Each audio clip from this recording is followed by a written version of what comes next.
Welcome to Yapaholics, where we yap and you listen, the Pensacola podcast hosted by your local real estate agents. My name is Matt. I'm CJ.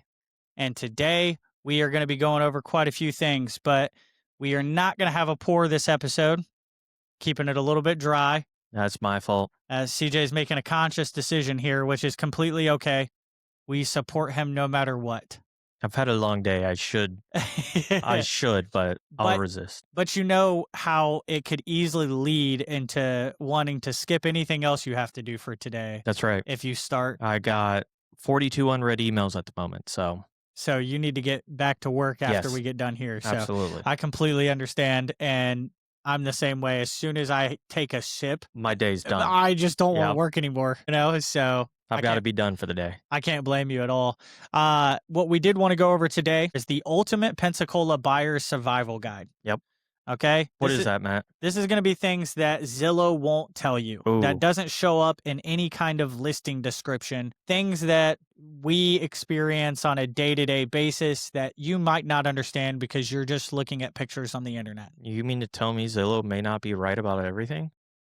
Unfortunately, Zillow may not be right about everything. Wow. I think Zillow is a great tool for people to use. Sure. I've actually compared Zillow to something along the lines of Credit Karma. Oh.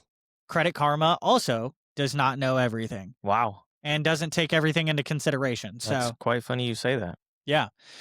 So let's go ahead and start it off here. What's something that you would say that Zillow doesn't pick up whenever someone's purchasing? Yeah, so one huge thing that Zillow doesn't know is smells.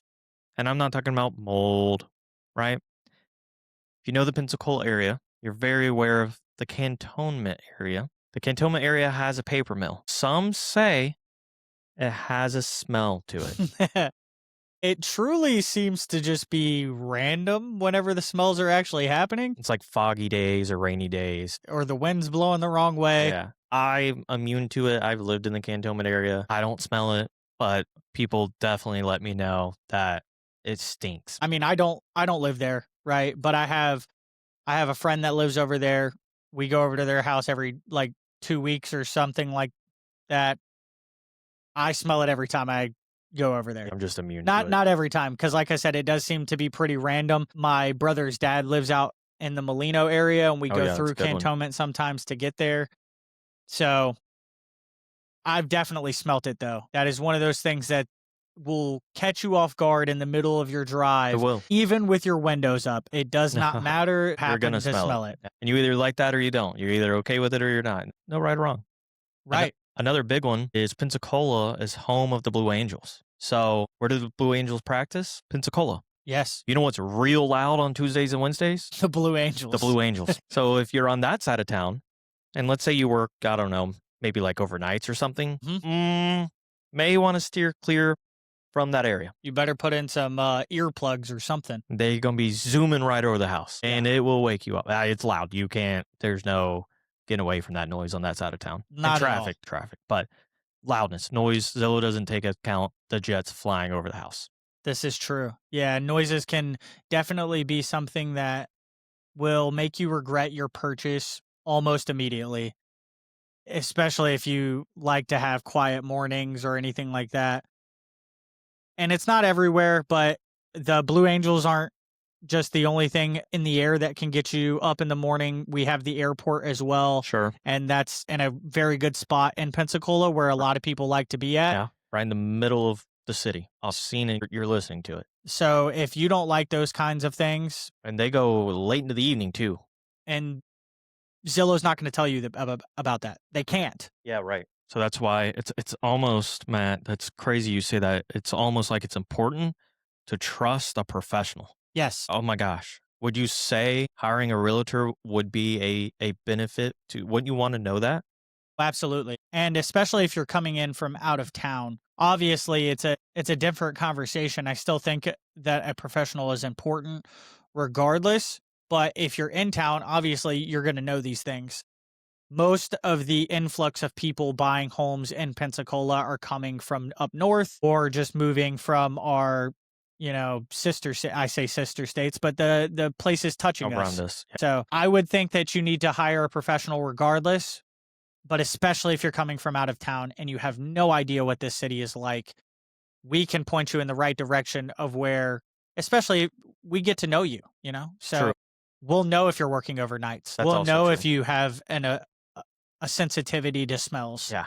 You know what I'm saying? And we're not going to then waste your time nor our time. We can then just avoid that altogether. This next little segment that we want to cover as far as the survival guide goes doesn't actually just pertain to Pensacola. This can pertain to anybody looking to purchase a home anywhere. Me and CJ both spent a long time in the financial institutions, so we have a little bit of a background whenever it comes to loans in general. I've pulled your credit. I know what you're going through. I've seen it. Right. And people can get caught up in finances, especially around the time of wanting to buy a home, and something that can kill a deal faster than a smell or a sound is the fact that you go out and deposit your $5,000 that you had in cash to cover the closing costs, because now they don't know where that money came from. Therefore, they cannot use it as income for you to pay. It sounds so ridiculous, but that's just how It's regulations. it's how lending works. They Yep. have to know where the money comes from. So please put it in your bank account sooner rather than later. Yep, that's right. And then the money that's buried into the backyard that Gramps buried back in Nam, just spend it. Don't even. It's fine. Yeah. Unless you're doing this like years in advance and depositing money, they're gonna need a paper trail for it. Just don't do it. And from what I understand, typically it's just a couple of months. I think that they usually go, as far as bank statements go, they go like 4 to 6 months back, something like that. Six So is the rule of thumb. So if you know for a fact that you're getting ready to buy a home in the next year, deposit the money now so that whenever the time comes, they're not asking you questions about it. That's right. You know what else? What's that? Kills the deal quicker than cash? I do know, and I know what's coming up, but go ahead and tell us. That fancy new car you just bought. Car, you're coming to Florida, jet ski, RV. and everyone knows that there's a lot of Pensacola boys out there that like their lifted trucks. The big truck that you don't need. For the love of God, don't buy it. Don't buy it. Don't buy it. Oh my goodness. They're going to get you. They're going to waive 0% interest in front of your face. You don't even know what that means, okay? All you know is the payment fits your current life, not the life you want for the future. So that $2,500 a month car payment now is going to bite you in the future. It messes everything up whenever it comes to a mortgage. Yeah, your DTI is shot. One of the first things that you're told when talking to a lender is to not get your credit pulled anywhere else. No new toys. While in the process of getting a mortgage. And I can't stress that enough. Don't do it. Don't do it. Don't do it. Don't do it. Yeah, it's stressful and it ruins deals fast. And just to let you know, the reason for this is not to get too technical. I know people don't like terms and everything like that, but debt to income is a huge portion of whether or not you are approved for a mortgage. One of the biggest decisioning factors. And everything that you get pulled for outside of the mortgage is going to affect your debt to income ratio. And that's why it screws everything up so fast. Absolutely. It can just kill it. Now, if you have that cash, maybe buried in the mattress or in the walls or in the floor, maybe use that cash to buy the car. Yeah, especially if it can cover the whole thing. I tell everybody. And then if it can't, just buy whatever the cash you have. That's it. Nothing else. I tell everybody cash is king. Like if you can purchase in cash, purchase it. Do it. Yeah, I would hate for you to have to pay on a car for the next 6-7 years. 8. People are doing 8 years. That's insane. 8-year car loans at like $1,700 a month. It's nuts. Does not include insurance. Unbelievable. That makes me want to throw up. They're not even keeping it that long. 8 years for a car is just as bad as 50 years for a mortgage. Neither one of those should be something that you are trying to obtain. You can only afford the car at 8 years. You don't deserve that car. You can't afford that car. Yeah, absolutely. Another big thing is the insurance cliff, the 15-year rule as far as it comes to the roof. Yeah, that's tricky. If the Insurances are roof, super picky when it comes to roofs. yeah, if the roof, or if the house in general is like a cute 1950s cottage and the roof is like 16 years old, You're gonna need a new roof. immediately, because insurance isn't going to cover that. One of the main reasons why you'd want to hire a professional to negotiate a new roof prior to closing. Yes, because that is a big possibility whenever it comes to entering into a contract for a new home, is being able to ask for things like a new roof, like concessions to help you on the back end or help your pocket out whenever it comes to cash out of your pocket. These are all things that we can definitely help with if you give us the opportunity. And if you don't give us the opportunity, it's not okay. I got a lot to say about that, but I'll keep it to myself. I was gonna say, go ahead and No, give them something that's fine. they can argue about in the No, comments for it's us. You know what I'm fine. saying? You're just not going to get a new roof, and then your insurance company's going to drop you, and then you're going to wish you hired a professional that actually works for you and not just to collect a paycheck. Absolutely, and give them a little bit of value here, CJ. Yeah. What's something that can help whenever it comes to a new roof? Yeah. So you'd want a wind mitigation report for the roof. It's for your insurance company. It shows the insurance company the life of the roof, which is probably the most important. If your roof has any kind of hurricane clips or any kind of special, wind resistant items that they can use for extra insurance credits. So the wind mitigation reports, literally, it's like nothing compared to the money it can save you. It's like maybe $200, maybe give or take. And can save you Hundreds thousands. and thousands, Yeah, hundreds or thousands of dollars. Depends on the roof. Or it's a good way to find out you need a new roof when you didn't think you'd need a new roof. One thing, if you're a current homeowner and you keep seeing your home insurance spike, that would be one of the first things I would do. I would get a 4-point inspection and a wind mitigation report done, send it to the insurance company, and see what happens. Usually, your premiums go back down. absolutely. Because then it's proving to the insurance company that everything's fine. Yep.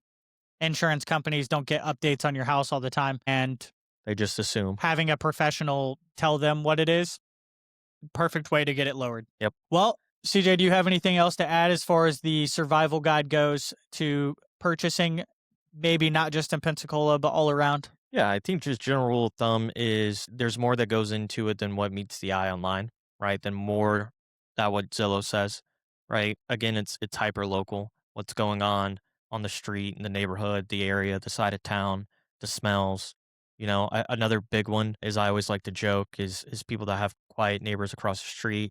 Is it across from a cemetery? People don't like that. It's real spooky, quietest neighbors you'll ever have. But things like that. So you are only looking online, and yes, I do understand online means like the Google, your Google Maps and your Google Earth, and you can see all this stuff. But until you're physically there, it's completely different. Let me ask you this. Do you think that it is wise for anyone to put in a contract on a home that they have not seen? Yeah. If you trust the person that you're using.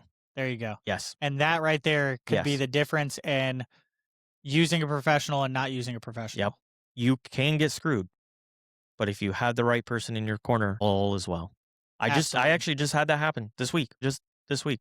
Spent all day Thursday and Friday of last week showing homes via FaceTime. We found the right one.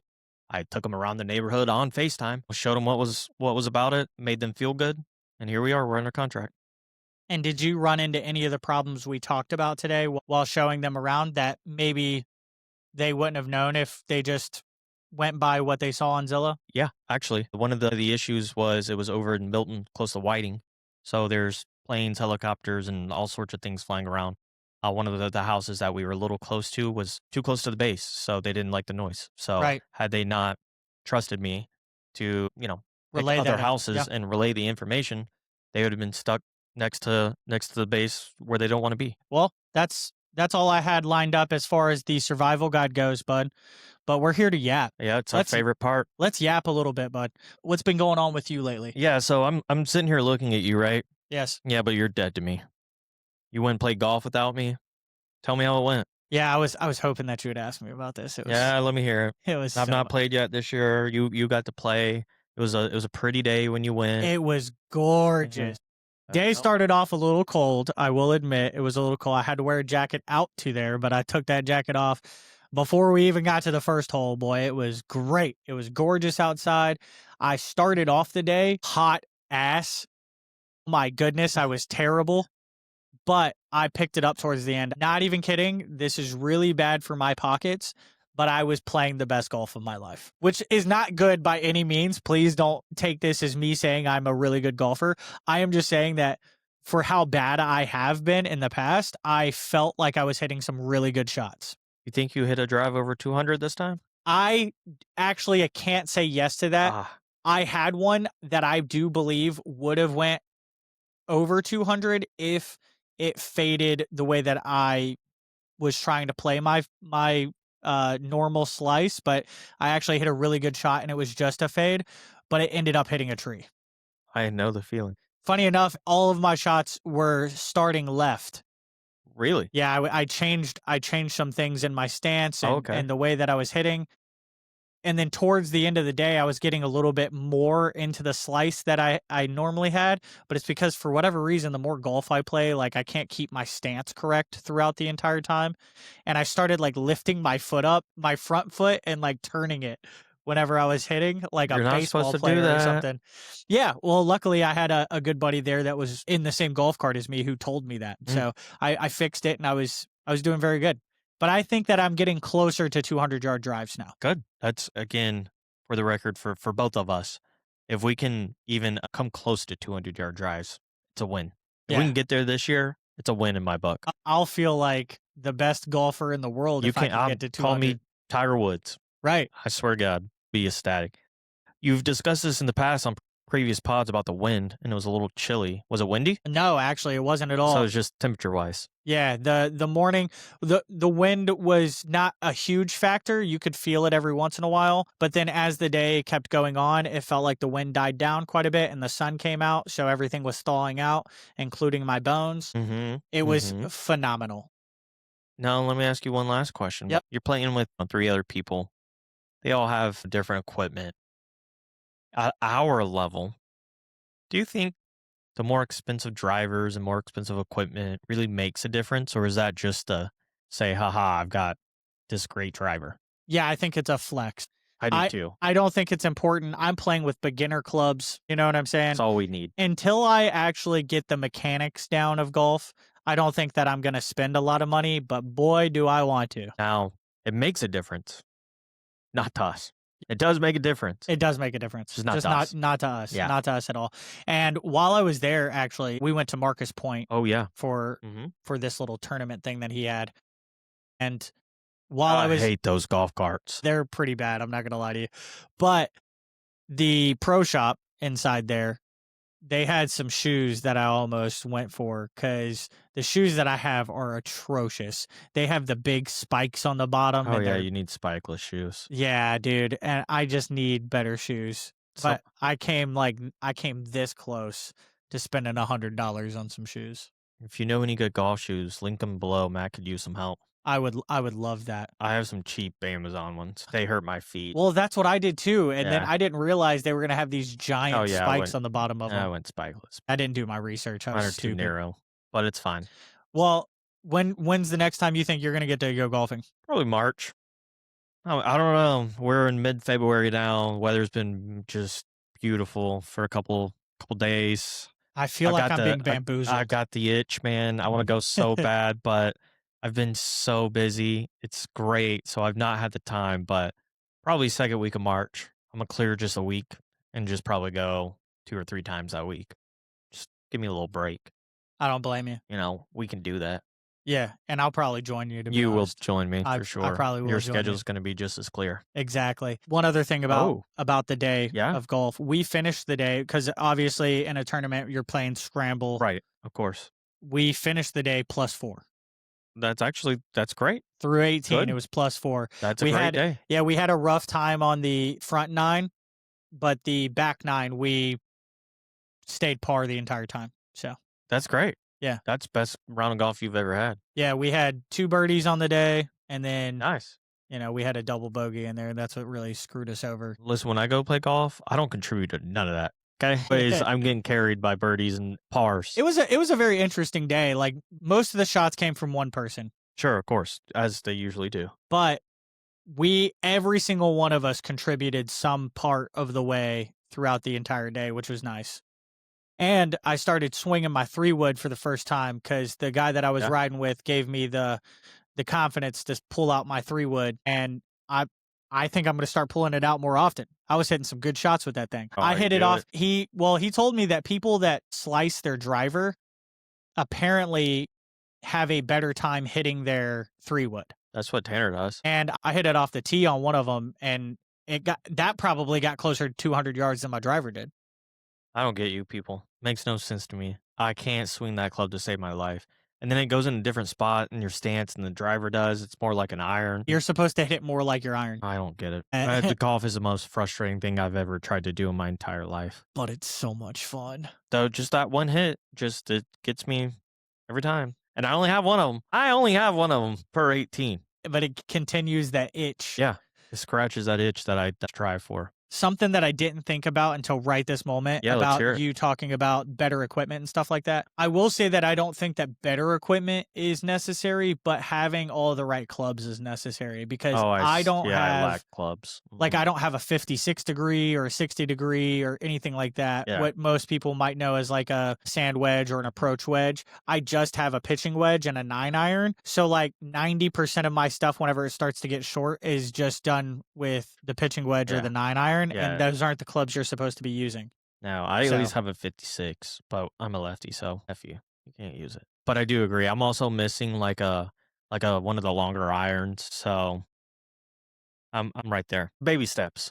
All right. Anything else you got going on that you want to yap about today? Yeah, how's business for you? I've been busy. Yeah. I've been super busy. Let's talk about a house that I've actually visited twice over the past 2 days. Let's hear it. This house is, you know where Scenic Highway is. Yeah, of course. Hopefully, most of our listeners know where Scenic Highway is. And it's on the bay side of Scenic Highway. So it's like on the water side of things. You can see the water. Yeah. Yep. This place is 4,500 square feet. Whoa. Whoa. Five bedrooms, 4 baths. It's got three levels. All of the bedrooms are on the top 2 levels. You actually go into the house on the top level, which is kind of nice. And it's built into the side of the hill. So as you go down, you're going further into the hill, and then you can go out. It's got like 150 feet of beach frontage. Wow. The only thing that's wrong with it is, one, it's on Scenic Highway, Sure. which is a major thoroughfare. Yeah, and that's busy. You're having hell getting in and out of that driveway. The driveway itself is tough because it's a steep incline. Right off Scenic? Yeah, that sucks. Highly recommend like pulling off of Scenic kind of into the driveway and then backing into it, because that's what I've done the past 2 days, and it was glorious. And the landscaping itself is pretty atrocious, but the inside of the house is gorgeous. It's been pretty much completely updated in general. You know how most investors do it. Of course. If it's an investor special, paint over the outlets. Yeah. I wouldn't say it's an investor special completely, but there's just certain things like caulking on the trim is not fully done. Annoying. I don't understand why people put so much money into something and then like half-ass it. They run out of budget. So I wanted to ask you, knowing where that's at and all the details I just gave you, what do you think that property should be going for? 1.2. That's the thing. It's at $849,000 right now. What's wrong with it? I think people are scared of it. I think people look at the amount of landscaping that needs to be done with it, because like the stairs. I'm not gonna lie, I think I know which house this is. Yeah. Does it have an entryway at the very bottom and there's like a kitchenette in like the big room?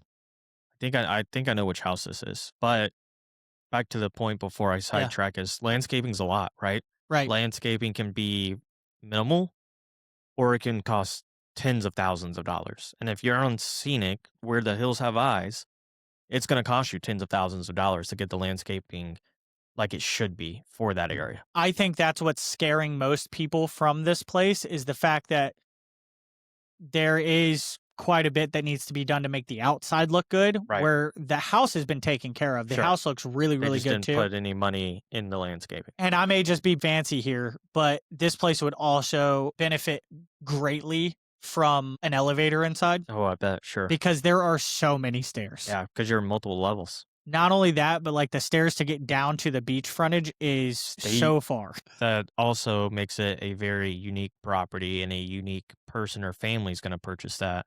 Your buyer pool shrinks immediately. Sure, it's a great house, it's on the bay, it's got private beach frontage, you're right on the water. At what cost? So, let me reverse that question. Yep. Should they do the landscape, what do you think it would be worth? Yeah, so I was just talking to the person that I was there with about this, and I think that, of course, I have to do a little bit more research and everything to check comps Of around the course. area and what that side of Scenic has Just gone what your for. gut say. But I think if you make it look kind of shiny and gorgeous out on the property, that place could easily go for 1.7. 1.7? Yeah, It's it's it's right on the water. it's 150 feet of beach Yeah, frontage. Almost, it looks like almost 2 lots of beach sure. frontage. That's what it looks like, and it's almost an acre of land. I will say that that's a little misleading whenever it comes to an acre of land Yep, because you can't use most of of it course. because it's on a slope, Yep, right, right? yeah. So, it's not an acre of usable land, but you have so much usable land on there, and I think given what somebody might do to it, it could easily go for 1.7. You have no arguments for me because of the location. So, color me surprised, I'm speechless.